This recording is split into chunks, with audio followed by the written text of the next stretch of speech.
दोस्तों लगातार आप तक खबरें पहुंच रही होंगी कि फिर से ये जो भूत वायरस था वो वापस आ चुका है। 3 साल पहले जो खेल शुरू हुआ कि पहले इसको थोड़ा सा भयंकर बताना और उसके बाद फिर बताना कि इसके बहुत सारे केस बढ़ रहे हैं, जांच की जो प्रक्रिया है वो बहुत तेज कर देना। उसके बाद फिर सबसे बड़ा जो इनका डर फैलाने का हथियार रहता है वो तब रहता है जब किसी भी देश में कोई बड़ा सेलिब्रिटी खत्म होता है, उसकी मौत होती है और फिर उसकी मौत के पीछे जो टैग लगा दिया जाता है वो इस ट्रेंडिंग बीमारी का लगा दिया जाता है। तो फिर से वही खेल शुरू करते हुए देखिए एक खबर देखिए सबसे पहले ये कि डीएमडी के नेता विजयकांत जी की मृत्यु हो गई और बताया जा रहा है कि इसका कारण ये ट्रेंडिंग बीमारी है।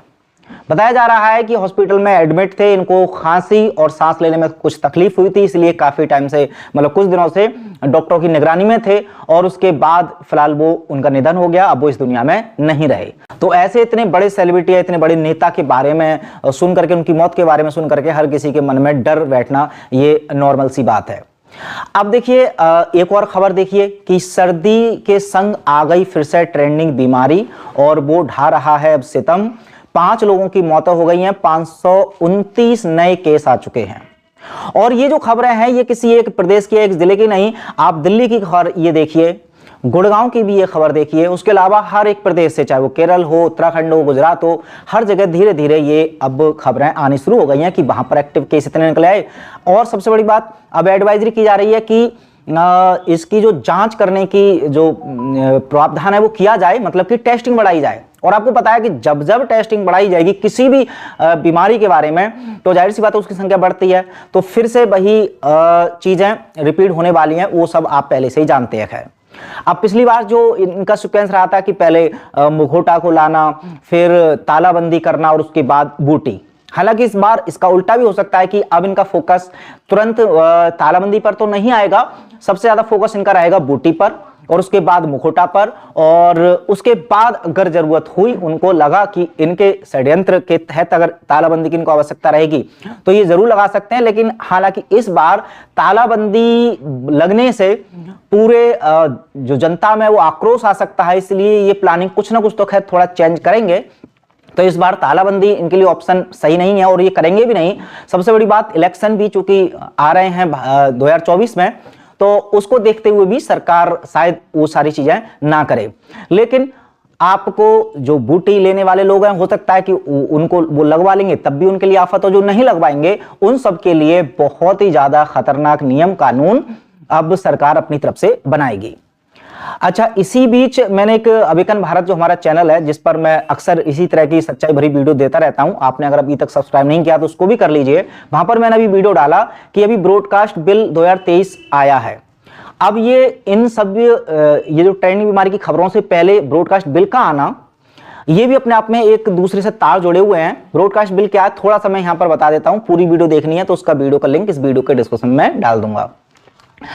उसका जो अर्थ यह है कि जो लोग सोशल मीडिया पर अब तक ऐसी कोई खबरें चलाते हैं, अब वो उनके ऊपर भी नियम कानून सरकार रखेगी, रजिस्ट्रेशन भी उन्हें करना पड़ेगा। तो जिस तरह से मेन स्ट्रीम मीडिया, कुछ लोग तो खैर लालची हैं, वो पैसे की वजह से सच नहीं दिखाते, कुछ लोग चाह करके भी सच नहीं दिखा पाते। क्यों? क्योंकि उनके ऊपर दबाव है सरकार का।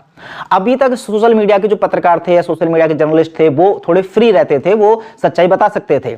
लेकिन अब उन पर शिकंजा कसने के लिए अब तक तो वीडियो डिलीट की जाती थी इस ट्रेंडिंग बीमारी के बारे में, कुछ भी अगर सच आप बताएंगे। इसके साथ साथ अब वीडियो हटाने के साथ साथ उन पर कड़ी कार्रवाई भी की जाएगी, मतलब कानूनी लीगल एक्शन भी सरकार लेगी। तो ऐसे में पूरी तरह से अब सोशल मीडिया पर भी सच्चाई कोई ना बताए उसका भी इंतजाम इन्होंने पहले से कर दिया है। तो इस बार की जो लड़ाई है वो और ज्यादा खतरनाक हो सकती है। तो ऐसे में इस चैनल के माध्यम से भी मैं इनडायरेक्टली जरूर मैं कोशिश करूंगा कि कुछ चीजें जरूर आप तक पहुंचाऊं, लेकिन डायरेक्टली किसी चीज को एक्सपोज करना है, किसी की सच्चाई जाहिर करना किसी वीडियो में, ये इसमें मेहनत तो खैर लगेगी लेकिन इसका कोई फायदा ज्यादा होने वाला नहीं है, क्योंकि वो वीडियो पहली बात तो आप तक पहुंचने नहीं दी जाएगी और बाय चांस अगर पहुंच गई तो उसका जो परिणाम है वो आप जानते ही हैं क्या होने वाला है। तो ऐसे में लेकिन हम रुकने वाले नहीं हैं। तो कुछ और हमारे पास प्लेटफॉर्म हैं जिन पर हम और आप जुड़ सकते हैं, जैसे कि व्हाट्सएप चैनल पर जुड़ सकते हैं ग्लोबी न्यूज के, उसका जो चैनल का लिंक है डिस्क्रिप्शन में डाल दूंगा, क्योंकि वहां पर इतना जो सेंसरशिप है वो नहीं है। टेलीग्राम चैनल से जुड़े आइए, वहां पर भी मैं डाल कर रख दूंगा। उसके अलावा बहुत सारे लोग कह रहे हैं कि डॉक्टर विष्णुप्रिया चौधरी सर से भी वीडियो मतलब बनवाइए, तो उनसे भी जल्दी मेरी मुलाकात होने वाली है। तो इस बारे में उनकी भी अगर वीडियो जो आएंगे इस विषय में, अन्य विषय में तो ग्लोबी न्यूज पर डायरेक्ट आ जाएगा, लेकिन इस विषय में जो भी वीडियोज रहेंगी उनकी भी, तो वो ग्लोबी न्यूज के व्हाट्सएप ग्रुप में या व्हाट्सएप जो चैनल है उसमें मैं डाल दूंगा, तो वहां पर भी जुड़ सकते हैं। और अगर इसी वीडियो के माध्यम से कुछ सुझाव अगर आप चाहते हैं या व्यक्तिगत रूप से मैं सुझाव दे सकता हूं, तो जाहिर सी बात है, देखिए कोई भी वायरस या कोई भी बीमारी, किसी भी तरह का आपको खतरा नहीं होगा यदि आपकी इम्यूनिटी होगी स्ट्रॉन्ग। अब अगर आप कुछ कर सकते हैं, जैसे ये सिम्टम जो बताए जा रहे हैं इस बीमारी के, तो अगर वो सिम्टम्स आए तो जाहिर सी बात है आप मजबूर ना हो जाएं अस्पताल जाने के लिए, क्योंकि वहां अगर आप गए तो वो ट्रैप में फंस जाएंगे। तो ऐसे में ये चूंकि मौसम तो बदल ही चुका है और सर्दी में ये मतलब सर्दी खांसी जुकाम इस तरह के सिम्टम्स आते ही हैं, तो ऐसे में एक तो डॉक्टर विष्णुप्रिया चौधरी सर का जो फ्लू डाइट है उस पर फोकस रखें, उसको सीख लें। उसके अलावा अपनी इम्यूनिटी को बूस्ट करने के लिए जितनी भी आप रॉ डाइट ले सकते हैं वो लेना शुरू कर दें, खासकर जब अगर आपको इस तरह के सिम्टम्स हो, तब जरूर आप नारियल पानी या सिट्रिक जूस इस तरह के रॉ फूड पे भी रहें। और बाकी का जागरूकता ही इसका समाधान है, तो आप अपने हेल्थ के प्रति जागरूक बने। जागरूकता हेतु ग्लोबी न्यूज पर मैं लगातार डॉक्टर विष्णुप्रिया चौधरी सर के माध्यम से भी, जो हमारे गोविंद भैया है उनके माध्यम से भी लगातार जानकारियां पहुंचाता रहता हूं, तो उनसे जुड़े रहें, चैनल के साथ जुड़े रहें। और आपको डरने की तो कोई आवश्यकता नहीं है, लेकिन जागरूक होने की जरूर आवश्यकता है। मिलते हैं अगली वीडियो में फिलहाल किसी अन्य विषय के साथ, तब तक आप अपनी जो भी राय इस विषय में है कमेंट बॉक्स में लिख सकते हैं। धन्यवाद।